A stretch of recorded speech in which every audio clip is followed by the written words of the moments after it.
everybody, welcome to the week 18 garden tour here at Reaching Reverie. Now this week's garden tour is going to be just a little bit shorter than it normally is because a lot of the garden looks exactly the same as it did last week. There is one difference though.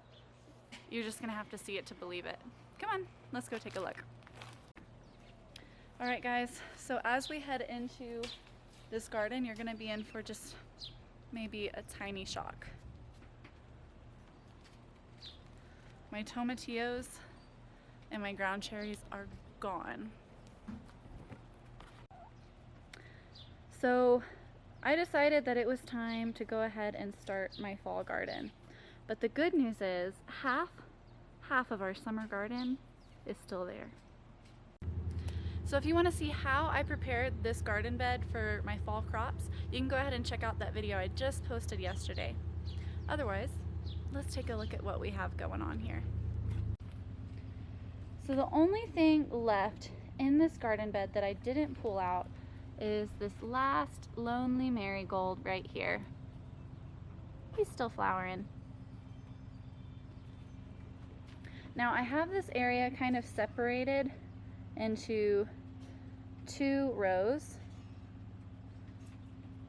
Starting over here, I have two types of carrots. I have a red carrot and an orange carrot. The red carrot, I forget what it's called. I think it's called like Pusa. I'll have to add what that variety's called on the screen right here. And then as we go down, I put radishes over here. I don't know if I put variety cherry bell radishes. And then I have bunching green onions that are going to come up right here. I also put in a new round of shallots and turnips in the corner. Now I did have shallots growing in this garden bed between my ground cherries and between my tomatillos all season, but right as I was about to pull them up and kind of see where they were at, we had a pest come into the garden, a little mouse, and he actually ate all of the shallots that I had growing in here. So I'm hoping that this fall season we're going to have just a little bit more success with our shallots. Now I did plant these seeds yesterday evening, so they are not popping up yet. We're going to have to stay tuned and hopefully see some action on the week 19 garden tour.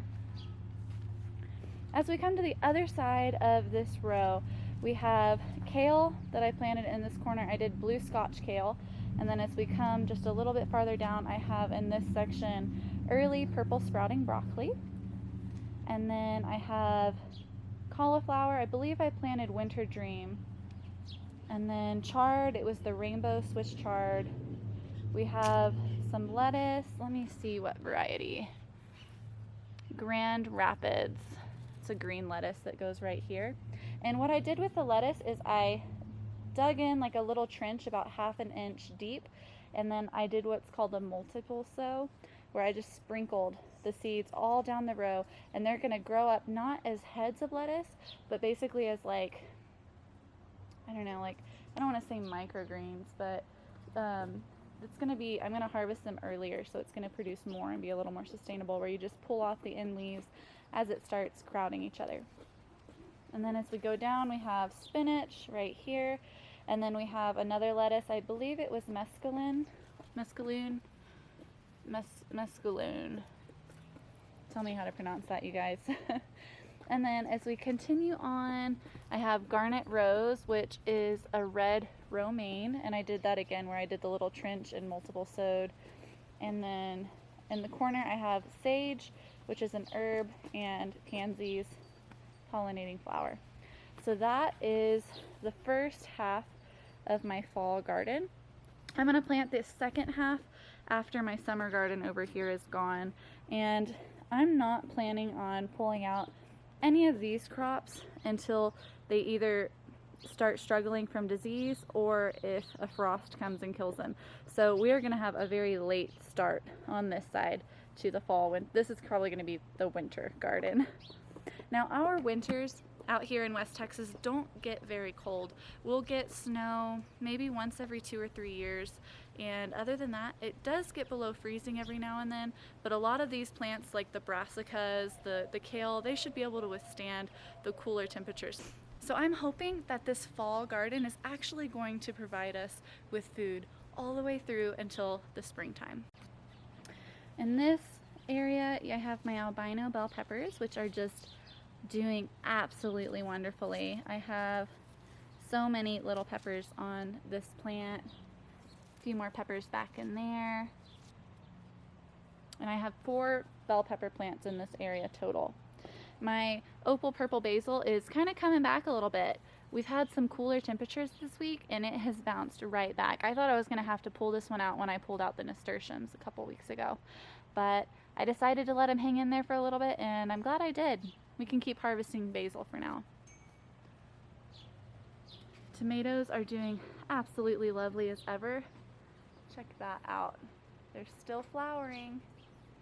I expect we're going to get flowers all the way into probably the 2nd week of October. And still getting tomatoes. Lots and lots of tomatoes. Now, my brown jalapeno is doing pretty good. And we're finally starting to get some fruit showing up on this plant,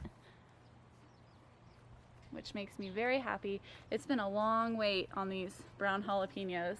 I've probably put these into the ground, I want to say the 1st week of April, and I'm just now getting my first peppers. And today is August 2nd, you guys. So 5 months into my brown jalapenos, I'm just now getting my first harvest coming out of these. I am gonna probably wait a few weeks and let these jalapenos turn brown before I harvest them, because they are brown jalapenos after all. Now, my black Hungarian jalapenos are also doing really good back there. I can't wait until I get some more jalapenos. I don't see very many jalapenos developing on those black Hungarian jalapenos at the moment, but if we come back and look at my little stunted of the same exact variety black Hungarian jalapenos, you can see they are producing for me pretty good. So this is going to be my 3rd and 4th peppers on these stunted varieties, and that makes me really happy that they're producing so much. I didn't even think those were going to make it this year. So I do see plenty of little flowers on my black Hungarian jalapeno, so I'm just going to keep checking back, and hopefully as soon as I look away and look back, I will start seeing the peppers on these plants, because I know for sure this morning I wasn't seeing these jalapeno peppers, so I just need to not look so hard, turn around, and they will be there, right? I'm happy that they're still flowering, giving us little fruits. I do see that my tomatoes are starting to show some symptoms of not being so happy as they've always been. I haven't had any complaints about these tomatoes all season, but they are just now starting to struggle. So what I need to do is I need to get in here and prune off all of the leaves that look like this, because this is how disease spreads in your tomatoes. If you just forget about it and don't maintain them, then it will spread to the rest of your tomatoes and you will end up with a bunch of sick tomato plants. So I'm probably going to get in here either this evening or tomorrow and prune ugly leaves off of here. And otherwise, these tomatoes are still extremely prolific, just looking absolutely beautiful. Look at those blue shoulders on that tomato. Very nice. I need to get in here and harvest some tomatoes. I can see a red one right over there and another red one back in there. Now this eggplant over here, I have 4 eggplants in this area. They're all actually doing really, really well. Now it doesn't look like it. You can see the flea beetles early in the season have done their damage, but I haven't been seeing flea beetles over the past couple weeks, so this is really just scarring, and the plant is now thriving again. You can see I have another eggplant growing right here. It's getting very big, bigger every day.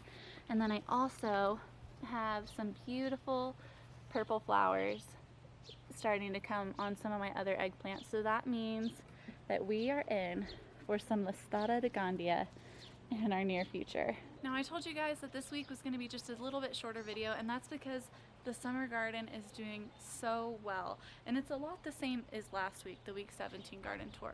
So if you want to see an in-depth garden tour of just about everything that's growing in our garden, as similar as it is right now, go check out the week 17 garden tour.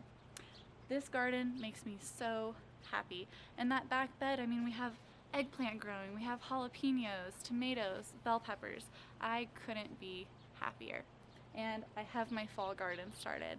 So I have something to look forward to in the dead of winter. Once the frost comes, everything in that back garden bed is going to go away. And I'm going to already have something started that's going to be full of life, producing and providing food for our family. Look at little Dua over here, scratching around for little bugs. She's made herself a little hole in the compost. Uh-oh. You tripped over the rock? She discovered that rock under that pile of mess. You having fun, Dua? I love my chickens.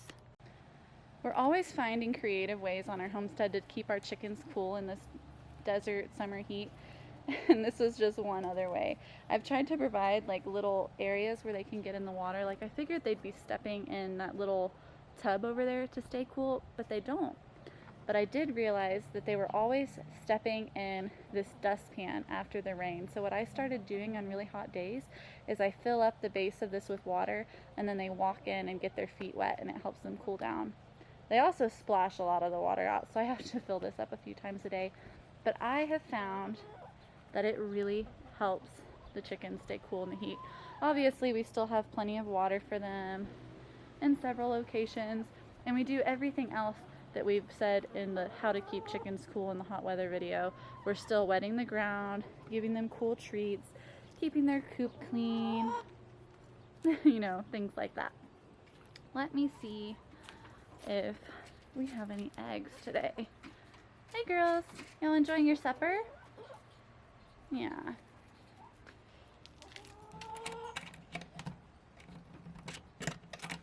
If you guys have chickens, you have to have carabiners on your coop. It makes it hard to open one-handed, like me, like when I'm holding this camera, but it also helps keep things like raccoons out of your coop. Look at this. This is an Alex proof lock. This one's spring loaded. You have to pull the spring to get it to open. I see 2 plus 5, so we got 7 eggs today. I need to clean these out. Somebody pooped in the nesting boxes. Usually the girls are very clean and they won't poop in their nesting boxes. So either someone tracked poop in from their feet, or I don't know, but I usually only have to clean these out once every couple of weeks, and I refill it with completely new straw for them. And this will go to compost. Take a look at that one. That is a beautiful, beautiful egg. Well, as always, thank you guys so much for joining me on our weekly garden tours here at Reaching Reverie. Don't forget to go check out that video on how I amended the soil and got that garden bed ready for my fall crops. Can't wait to see y'all next week, and hopefully we'll have some little sprouts to see. These nasturtiums are so happy that it was a cooler week this week. They are full of blooms right now.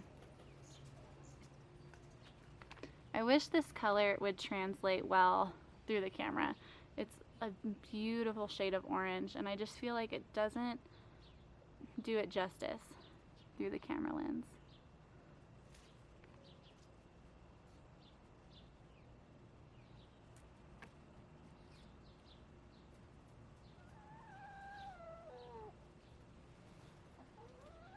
You guys gotta check this out. You see her? She's pecking at my shoe because she wants me to step on a pecan. Odette, what are you doing? There's one. Look at that right there. And there they go. Eating pecans. It's an addiction.